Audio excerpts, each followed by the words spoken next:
Hey, ¿qué onda? Mi nombre es Jonathan Domingo y estás escuchando mi podcast. Hey, hola, ¿qué tal? Lo que estás a punto de ver es una predicación que di hace unas cuantas semanas. La mayoría de gente que sigue este canal sabe que ya tengo tiempo que no soy pastor, pero el año pasado empecé a trabajar con un ministerio que se llama Far Reaching Ministries, y lo que estamos haciendo es que estamos rescatando a niños víctimas de la trata humana y de la venta de órganos en Latinoamérica. Muy grueso, muy grueso. Y ese video que estás a punto de ver, o este audio que estás a punto de escuchar, dependiendo de la plataforma, es muy gráfico. Entonces, si lo quieres escuchar, adelante. Pero prepara tu corazón, porque sí hablo de temas que son muy fuertes.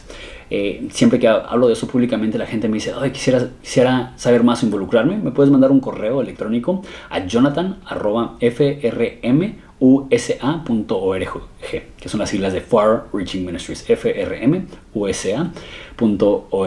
y te dejo con el mensaje. Dios te bendiga. Buenos días. Como dijo el pastor Martín, soy Jonathan Domingo. No soy el líder titular de este ministerio, soy el director de Latinoamérica de Far Reaching Ministries. Y sí, es un honor estar con ustedes. Voy llegando corriendo porque me pidieron que también diera una pequeña presentación con la iglesia Anglo. Entonces, literal, casi fui llegando por la puerta y me acomodé.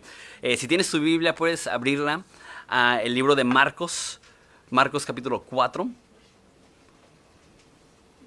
Y en lo que tú encuentras tu lugar en la Biblia, les voy a comentar un poquito acerca del ministerio que tenemos. Far Reaching Ministries empezó hace un poco más de 25 años, porque nuestro fundador era un misionero en Rusia que tenía experiencia militar, era de the Marines,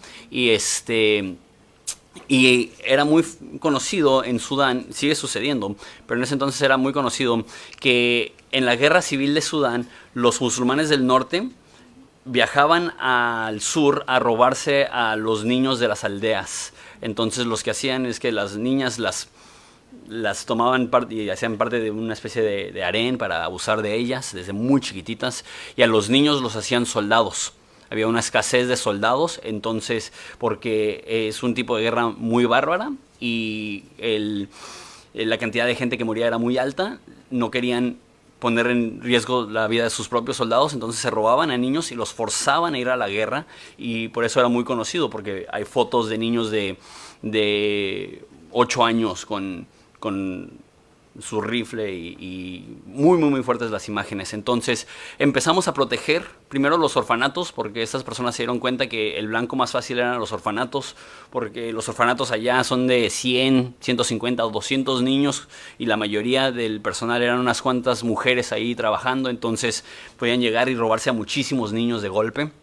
Entonces empezamos a capacitar a capellanes y armarlos para que no solamente fungieran como pastores de las aldeas, sino también fueran soldados dentro del ejército de Sudán y protegieran estos lugares. Como digo, eso empezó hace 25 años y al día de hoy hemos entrenado a más de 600 capellanes. Tenemos a 400 de ellos activos, y tenemos 72 personas que han perdido la vida defendiendo a mujeres y niños. Ahorita ya están totalmente en el ejército. Nuestra división de capellanes son los soldados mejor entrenados del ejército de Sudán. Hace unos años hubo un intento de golpe de estado donde invadieron la casa del presidente y le habló a nuestros capellanes que lo fueran a proteger. Fueron las personas que él más confiaba en ese momento. Eso empezó hace 25 años, pero en los últimos 10 años nos hemos abierto a muchas obras más allá de África. Principalmente empezamos a apoyar a pastores en la iglesia perseguida en el Medio Oriente, en países islámicos. Entonces, al día de hoy tenemos cientos de pastores que apoyamos de tiempo completo. Nosotros somos su sustento para que ellos puedan enfocarse en su trabajo.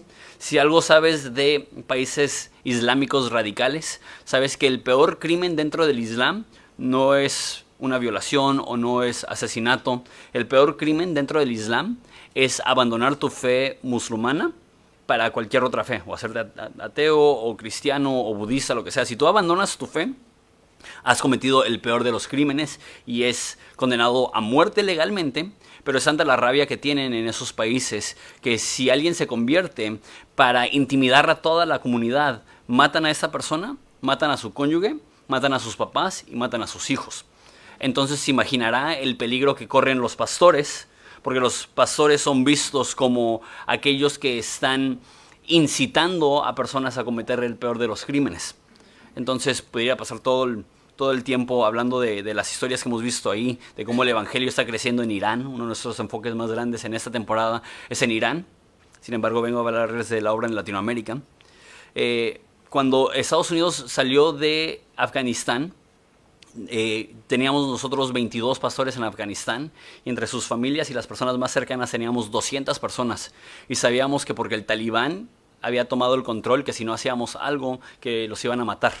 Entonces organizamos un operativo para rescatarlo, y literal después de que salió Estados Unidos, nosotros llegamos a las semanas, pero eso fue suficiente tiempo para que mataran a 6 de nuestras personas.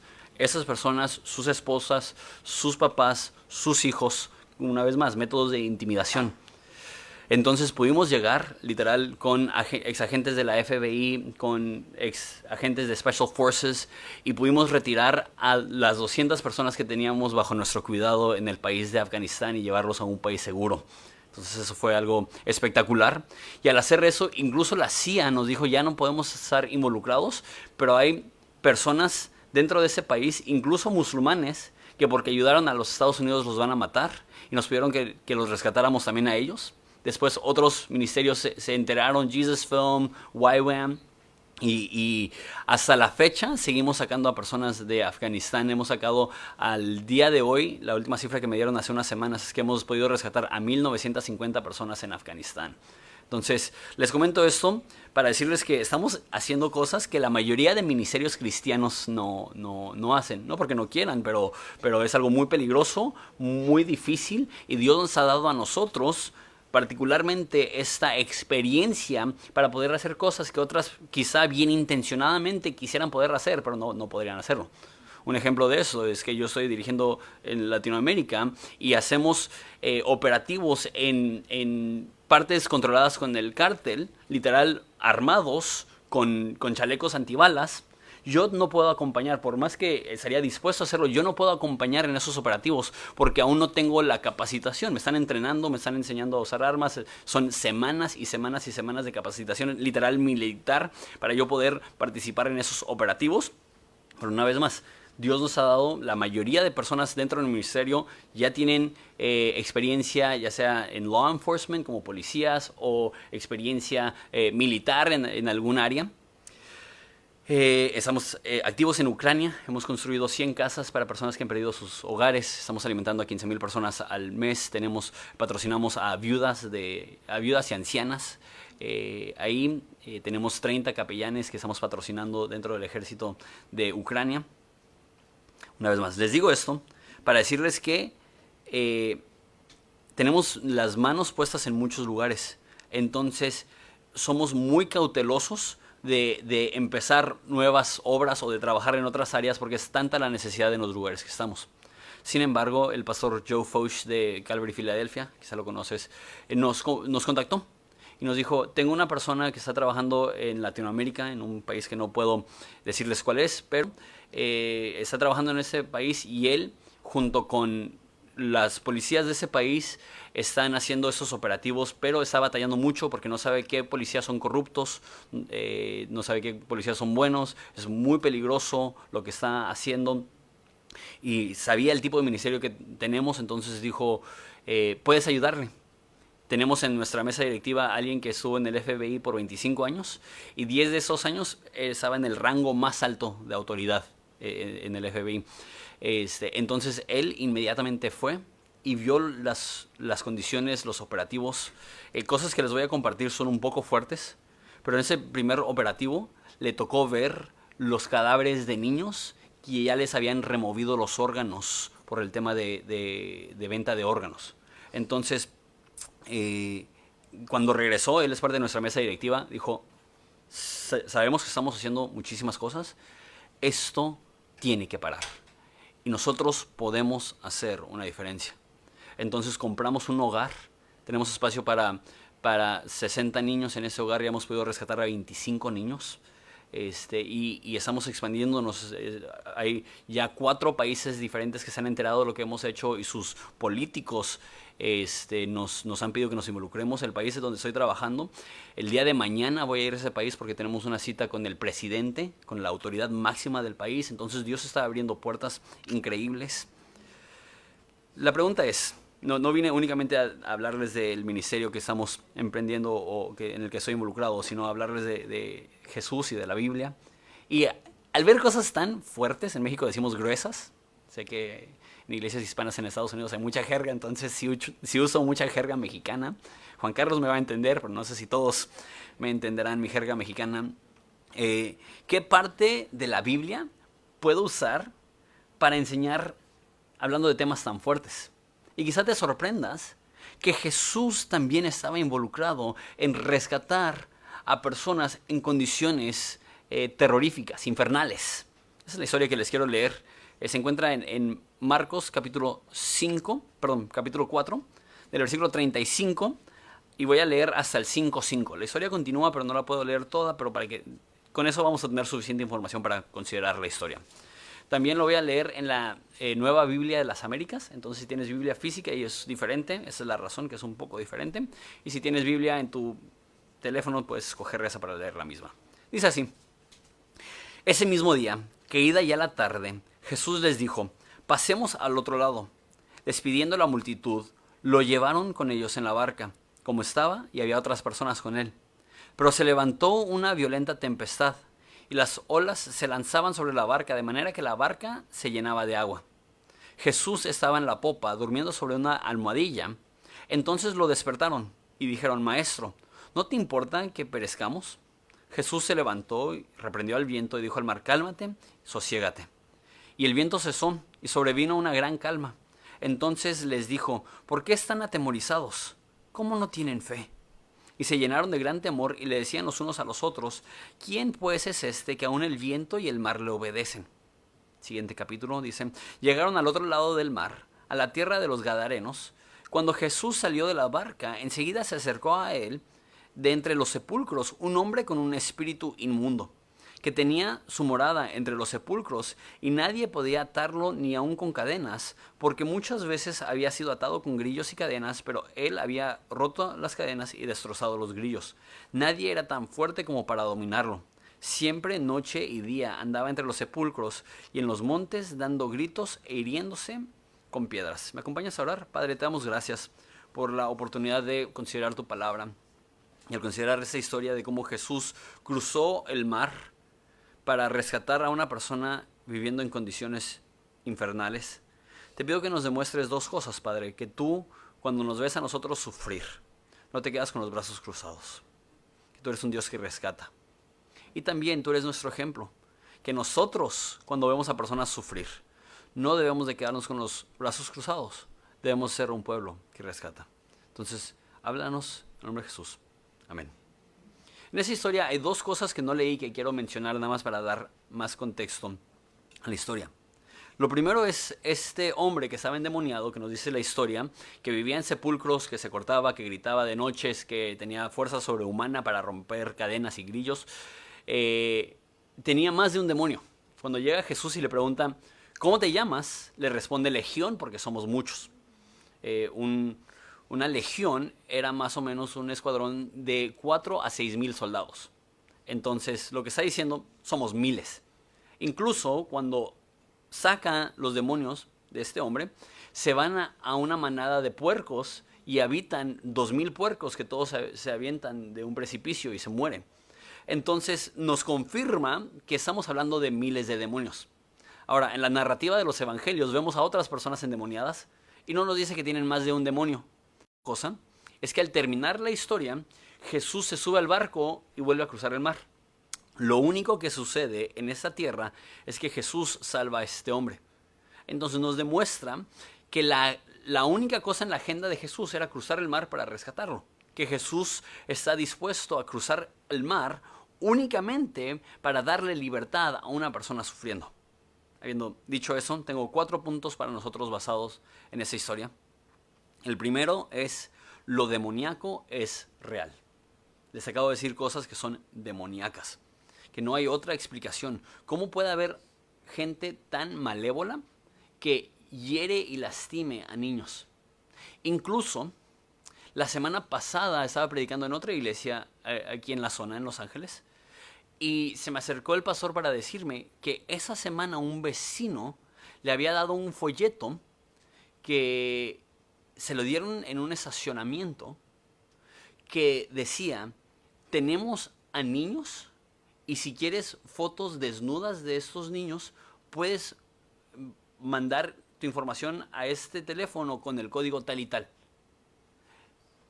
O sea, a plena luz del día, incluso en Estados Unidos, home of the free, home of the brave, incluso en Estados Unidos hay niños que están siendo traficados. Muchos de los que desaparecen en Latinoamérica nunca los encuentran porque los traen a los Estados Unidos para ser traficados.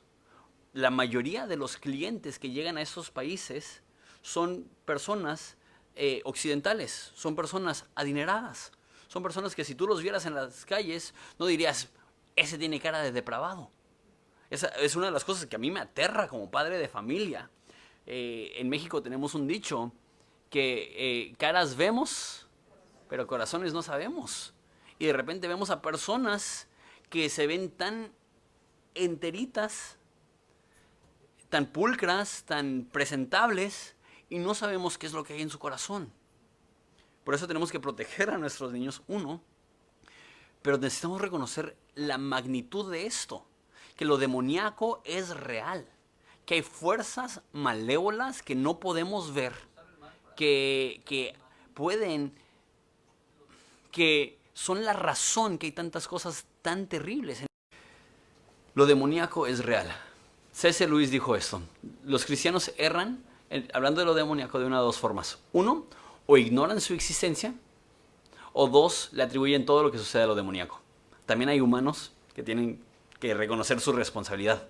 Pero hoy en día siento que la mayoría de personas, aún hispanos, que solemos ser un poco más abiertos a lo espiritual que nuestros hermanos anglos, aún nosotros se nos olvida que hay una realidad espiritual alrededor de nosotros. A nosotros en Far Reaching Ministries es muy evidente para nosotros esta realidad. Hemos visto tantas atrocidades, tantas personas en África, literal, asesinando a toda una tribu. Tienen los mismos dioses de sus ancestros, tienen el mismo color de piel, tienen la misma ubicación geográfica.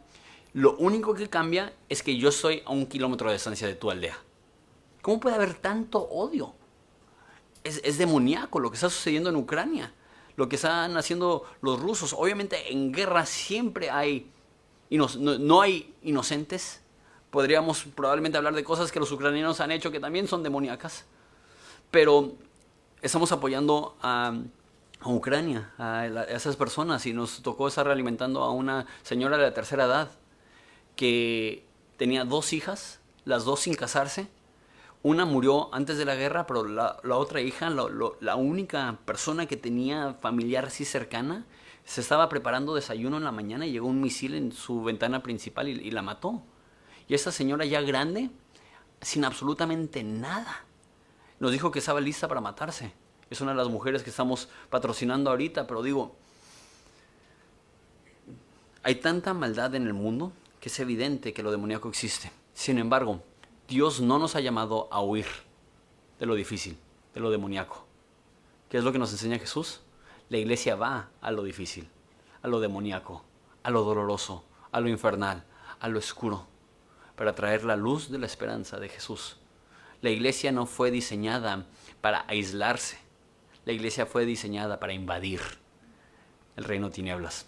Jesús dijo que las puertas del infierno no prevalecen en contra de la iglesia. ¿Sabes cómo interpretamos eso normalmente? Que la iglesia va a estar protegida en contra de los ataques del enemigo. Eso no es lo que Jesús dijo. Las puertas no son un arma. Si alguien decide atacar con puertas, está utilizando la peor herramienta para atacar. Las puertas es un medio de defensa. ¿Qué está diciendo Jesús? Que cuando la iglesia se levanta y toma territorio, el infierno es incapaz de parar los avances de la iglesia. nosotros fuimos llamados como Jesús a no correr de aquellas cosas que las demás personas están huyendo de eso. Número 2, siempre habrá oposición. Eso es algo que si tienes tiempo de cristiano, no te voy a pedir que levantes la mano, pero si tienes tiempo de cristiano, tú sabes que ser cristiano produce oposición. Tú sabes que ser obediente a lo que Dios quiere de ti no te facilita la vida, te la complica.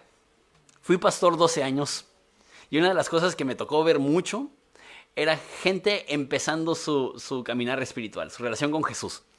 ¿Y sabes cuál fue una de las frases que más escuchaba? Pastor, ¿por qué si por fin empecé una relación con Jesús, por qué de repente me están pasando cosas malas? Y le digo, ¿sabes qué? Tengo unas noticias. Vendrán cosas más difíciles. Porque ser cristiano no te facilita la vida. Jesús no dijo, te daré una vida sin problemas. Te dijo, te daré una vida de victoria. ¿Qué implica eso? Que habrán batallas, que Dios nos llevará de victoria en victoria. Y que siempre seremos más que vencedores por medio de aquel que nos amó y dio su vida por nosotros.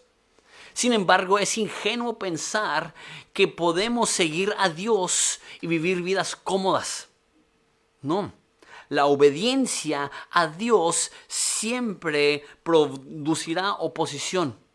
Jesús le dijo a los discípulos, vamos a cruzar, vamos a rescatar a este hombre. ¿Y qué fue lo primero que pasó? La tormenta. Ahora, Jesús está dormido, hasta llevó almohada. ¿Sí notaste eso? Jesús estaba listo para su siesta. Y en cuanto se levanta y calma la tormenta, así se apaga. Entonces mi pregunta es, si Jesús quería dormir y Jesús tenía el poder para calmar la tormenta, ¿por qué no la previnió? ¿Por qué no antes de dormirse dijo, Padre, te encargo una siesta completita, sin interrupciones? ¿Por qué permitió la tormenta? ¿Será que le estaba enseñando a sus discípulos y a nosotros por consecuencia algo? Que cuando Dios se dice, vamos a rescatar a personas, vamos a hacer una diferencia, vamos a cambiar el mundo, inmediatamente lo primero que sucede es que hay oposición. Pero esa oposición no significa que vas mal. Muchas veces la oposición significa que vas bien. Como ya dije, fui pastor 12 años antes de estar en ese ministerio y una de las cosas que me preguntan es, ¿te veías en algo así? Yo, no, la verdad no. Sin embargo, ahora veo mi vida y veo que hubo momentos en los cuales Dios me estaba preparando. Era pastor de una iglesia bastante grande, teníamos 2 bandas, hacíamos giras cada año. Y en una de esas giras, el momento que nos íbamos a ir, mataron al narco principal de una de las ciudades a las cuales íbamos a ir. Y estalló una guerra. Y muchos nos preguntaron, ¿van a cancelar? Y es fácil cuando estás a 3,000 kilómetros de distancia decir, no vamos a cancelar. Íbamos 60 personas, íbamos un camión de 40 pasajeros, una camioneta de 15 pasajeros y 2 o 3 carros individuales. Y llegamos ahí y, oh sorpresa, que era una guerra. Había personas con walkie-talkies en cada esquina. Nos dijeron, hey, chequen esta página. No nos hubieran dicho porque todo el mundo estaba metido en una página que estaba diciendo exactamente dónde estaban los tiroteos. Y un tiroteo a 2 cuadras, un tiroteo a 5 cuadras. Y mientras estábamos en esa ciudad y solamente estuvimos 2 días, hubo un tiroteo entre un convoy del narco y un helicóptero del ejército disparándose en el aire. O sea, de película, de terror. Y decidimos adelantar el evento de las 7 p.m. a las 12 del mediodía porque sabíamos que no, en esas condiciones nadie podía estar fuera. Y tuvimos a 1,000 personas que llegaron. El segundo evento más grande de ese tour fue ese evento. Y fue una confirmación para el equipo. Donde está más oscuro, hay más necesidad. Entonces, sabíamos que lo más peligroso en lugares así son las carreteras. Entonces, en el traslado de Reynosa, era la ciudad, a Matamoros, íbamos todos muy nerviosos y nos rebasa una camioneta con 4 tipos y se atraviesa en la carretera y la bloquea. Y se bajan 4 tipos, todos con cuernos de chivos, y nos apuntan. Imagínate, es una carretera de 2 carriles y nosotros con un camión y darnos la vuelta no ahí. O sea, estábamos así como 15 minutos intentando darnos la vuelta mientras estábamos viendo los barriles de los rifles que tenían esas personas. Había mujeres gritando, llorando, y nos dimos la vuelta. No pasó nada, pero teníamos temor y tuvimos que regresar a la ciudad. Y decidí marcarle a mi papá. Mi papá tiene 40 años de pastor, 45 años de pastor. De hecho, el primer misionero de Calvary Chapel fue mi papá. Tiene muchos años en el mundo de Calvary Chapel, en México, mi papá. Y le hablé para decirle que íbamos a cancelar el evento. Y yo le iba a explicar lo que pasó. Y yo pensaba que iba a recibir un poco de empatía, ¿no? Ay, mi hijo, ¿estás bien? ¿No? Cómete un pan para el susto, ¿no? Algo para intentar consolar a su hijo que acaba de tener una experiencia algo fuerte. Y le hablé y le dije, vamos a tener que cancelar. Y su respuesta sin titubear fue, no canceles. Cristianos por 2000 años se han estado poniendo en lugares peligrosos porque creen en el poder del mensaje. No canceles. Si cancelas, ¿qué le estás comunicando a esta ciudad? Que su ciudad es demasiado peligrosa para que Jesús sea predicado. Y si tienes que ir solo, ve solo, pero no canceles. Y esa frase se me imprimió. Los cristianos por 2000 años se han estado poniendo en situaciones peligrosas porque creen en el poder del evangelio. Y eso era la preparación que yo no sabía que necesitaba. Que bien dije que no he ido todavía a los operativos, pero no cambia el hecho que estoy yendo a lugares, haciendo cosas, poniéndome en radares que implican una falta de seguridad a mi persona y a mi familia. Pero Dios nos ha dado espíritu de temor. Eso es algo que yo tengo bien presente. No es que necesito valentía, necesito fe. Porque fe conlleva valentía. Pero intentar producir valentía de la nada no va a suceder. Si tú nada más te pones en un lugar y dices, no voy a tener miedo, y no voy a tener miedo, y no voy a tener miedo, ¿qué va a pasar? Vas a estar lleno de ansiedad. Y el miedo se va a magnificar. Cuando se despertó Jesús, ¿qué es lo que dijo? ¿Por qué tuvieron miedo? ¿Por qué no tuvieron fe? Fe es el antídoto al temor. Fe es lo que puede ayudarte a poner en lugares peligrosos sin tener temor, sin perder la esperanza, porque sabes, tengo mi fe colocada en Dios. Eso me lleva a mi tercer punto. Yo estoy viendo el tiempo y se suponía que ya había terminado los 4 puntos para ese momento en el sermón, entonces voy a acelerar los últimos 2 puntos. Punto número 3. Si estás tomando puntos, el primero es lo demoníaco es real. El segundo es siempre habrá oposición. Y el tercero es, Jesús puede calmar la tormenta. Dice nuestro fundador que la obediencia es el lugar más seguro para el cristiano. La obediencia es el lugar más seguro. Corrie ten Boom, una mujer que rescató a judíos durante la Segunda Guerra Mundial, tenía una frase similar que decía, el lugar más seguro para el cristiano es en el centro de la voluntad de Dios. El lugar más seguro no es en casa, viendo la televisión, comiéndote tus papitas. ¿Por qué? ¿Cuántas personas no han muerto de un paro cardíaco en la comodidad de su casa? El lugar más seguro para ti no es haciendo lo que siempre haces. ¿Sabes dónde es el lugar más seguro? En obediencia, en el centro de la voluntad de Dios. Y la contraparte es que el lugar más peligroso para el cristiano, ¿cuál crees que es? La desobediencia. Si no me crees, pregúntale a Jonás. Que Dios le estaba llamando a ir a una ciudad, que él no sabía que no lo iban a matar, que él no sabía que lo iban a tratar bien, que él no sabía que Dios le iba a mandar una planta para protegerlo del sol, que Dios no sabía que le estaba preparando un viaje 3 estrellas, 5 estrellas no, pero 3 estrellas para ir a Nínive a predicar el evangelio. ¿Y qué es lo que hace?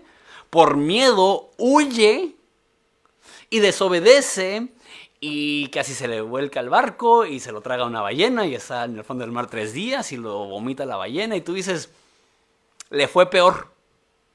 Porque Jesús dijo, el que quiera conservar su vida, la perderá. Pero que el por mi causa pierde su vida, la hallará. Sí habrá oposición, pero Dios puede calmar las tormentas. Y sé que estoy hablando de cosas muy fuertes, pero quiero aplicarlo a tu vida también un segundo. Dios puede calmar las tormentas de tu vida. Es una promesa a la cual yo me quiero aferrar para mi vida. Que cuando hay tormentas, sé que voy de la mano de alguien que es más fuerte que los problemas. Y a veces yo me siento bien débil, la verdad. A veces yo me siento bien incapaz.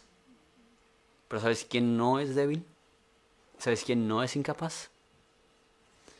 El que con su voz creó el universo y con su mano ha decidido guiarme. Es el que pelea a favor de mí y es el que pelea a favor de ti. Dios pelea tus batallas. Dios puede calmar las tormentas. Y a lo mejor comparas tus problemas a los de estos niños y dices, no, hombre, me arrepiento de haberme quejado alguna vez en mi vida. Pero ¿sabes qué? Si son problemas reales para ti, son cosas que conciernen a Dios. Yo soy papá y los padres aquí entenderán. No necesitas ser importante para el mundo para que te importe a ti. Necesitas ser importante para tu hijo. Mi hijo es muy inteligente y él me dijo, papi, quiero aprender a hacer lo del cubo Rubik's. Si ubicas, ¿no? Que tienen colores de cada lado y lo vas colocando y es una imposibilidad. O sea, necesitas graduarte de ingeniería mecánica nada más para resolver uno de esos. Y ahí me ves, pasando horas, dándole vueltas. Y mi hijo ya se hizo todo un profesional, él en 20 segundos lo resuelve. Pero cuando en mi vida pensé que iba a invertirle a un cubo Rubik's, algo así, me importaría nada. Hazlo por el uno. Do it for the one. Que Jesús cruzó el mar para rescatar a una persona. Muchas veces nos intimida la magnitud de la necesidad. Y más con algo como el tráfico sexual. Decimos, ¿qué puedo hacer yo para hacer una diferencia? Es un problema tan grande y tan masivo. Pero Jesús nos enseña cómo debemos de tratar esos temas que nos superan. Y es haciendo tú por uno lo que quisieras poder hacer por todos. Dios no te está pidiendo que cambies el mundo. Dios te está pidiendo que encuentres a una persona para cambiarle su mundo. Dios no te está pidiendo que te eches las cargas del mundo sobre tus hombros. Solo Él puede.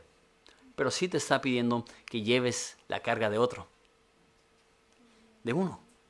Jesús nos mostró que debemos de ser por uno lo que quisiéramos hacer por todos. Quiero enseñarles un video, va a estar atrás de mí. El principio del video es un poco intenso de información, lo tengo en inglés, perdón que no está en español. Tiene información acerca de ese mundo en el cual estamos trabajando ahora, pero la mayoría del video simplemente es los niños en la casa que les hemos comprado. Entonces, si pueden, por favor, poner el video y ahorita termino mi presentación. Esos niños sufrieron muchísimo y ahora los ves en un hogar donde pueden tener una vida digna, donde pueden volver a ser niños, pero los ves y necesitas saber que es un proceso de sanidad. Muchas de nuestras niñas necesitan cirugías para reconstruir por el abuso sexual. No sé si vieron una niña, no tiene mucho protagonismo en el video, pero literal tiene daño permanente en sus caderas por el abuso que ha sufrido, apenas puede caminar. Y abusan de ellos sexualmente. Muchos están siendo simplemente ahí guardados hasta que los puedan utilizar para vender algún órgano. Incluso hay gente que paga muchísimo dinero, gente que tiene supersticiones que les enseñaron en sus culturas que si comen órganos humanos les provee vida longeva. Entonces, literal, en ese país que estamos trabajando hay un mercado para eso. Ya hay una red de personas ricas que viajan a hacer eso. Lo demoníaco existe. Pero la iglesia no se queda sentada. La iglesia no se queda con los brazos cruzados. Les dije que tengo a 3 niños. Tengo mi hijito de 10, mi hija de 7 y una niña de 2. Y si eres papá, tú sabes que si algo le llegara a pasar a uno de ellos, no sé si vieron la película Hombre en Llamas, pero harías lo que fuera por rescatar a uno de tus. Y parte de lo que hace eso tan doloroso es que muchos de esos niños fueron vendidos por sus familiares. incluso en ese nuevo país donde estamos trabajando es un poco diferente porque la mayoría de esos niños son indígenas o fueron a aldeas donde la gente no tiene nada y van a mujeres, niñas embarazadas de 14, 15 años y desde que nacen venden el niño. Entonces ni siquiera tenemos actas de nacimiento, no tenemos fechas de nacimiento. O sea, son niños que fueron vendidos al cártel desde, desde que estaban en el vientre de su madre. Y nos ha tocado en ese otro país, no tanto eso, sino que las mismas madres con adicciones o con pobreza extrema son los que venden a los niños. Y si algo le pasara a mis hijos, yo sé que ellos sabrían, mi papá viene por mí. Y esos niños perdieron esa figura que debería ser la que les protege. Es algo, o sea, más en Latinoamérica. O sea, ¿cómo pierdes el espíritu materno de mamá oso de proteger a tus niños a toda costa? No nos podemos quedar con los brazos cruzados. Estos niños están esperando ser rescatados. Hace poco tenemos un hogar para niños que igual han sido rescatados y hay un niño de la edad de mi hijo de 10 años. Y todo el tiempo tenía un osito de peluche. Y ese niño fue prostituido, forzado a estar con 10 clientes al día por más de un año. Y lo ves y cohibido. Y cuando lo conocí, por inercia le puse la mano en el hombro y casi grita. Pero después de estar todo el día con él, en el hogar, de conocerle, tenía las 6-7 horas que estuve con él, tenía su peluchito. Y no sé, casi hasta de película, como cuando un niño tiene su cobijita y así lo tiene, así lo tenía todo el tiempo. Y nuestro hogar para niños es chico, son más las niñas que hemos rescatado, tenemos 4 niños. Y estaba con su peluchito y cuando nos íbamos a ir y me estaba despidiendo de él, me dijo, no te vayas. Salió corriendo y entró a su cuarto y me trajo un peluche, no el mismo que tuvo todo el día, pero un peluche que tenía mucho uso y podía ver que me estaba dando uno de sus compañeritos. Y cuando le compartí esta historia a mi hija tiene 7 años y obviamente no le puedo compartir a mi hija todos los detalles, pero nada más le dije, estamos rescatando a niños que se han robado. Igual lo uso para decirle que tiene que tener mucho cuidado, que hay gente muy mala. Y cuando le conté la historia de que este niño me regaló su osito, me hizo una pregunta, me dijo, ¿y papi lo van a regresar a sus papás? Sus papás fueron quienes lo vendieron. Entonces no solamente es rescatarlos, es darles un hogar, es restaurarlos, es darles una vida digna, es darles esperanza, es estar con ellos. Tenemos código para todos, porque como se imaginarán son cosas muy peligrosas, pero el código que tenemos para ese primer hogar, el que vieron en el video, es Estrellita de Mar. Por una anécdota, quizá la conoces, que fue una tormenta grande que arrojó a decenas de miles de estrellitas de mar en la arena. Y todas iban a morir a menos de que las regresaran. Entonces está un niño ahí y está aventando las estrellitas de mar de regreso al agua. Y llega una persona cínica y le dice al niño, lo que estás haciendo no importa, son demasiadas.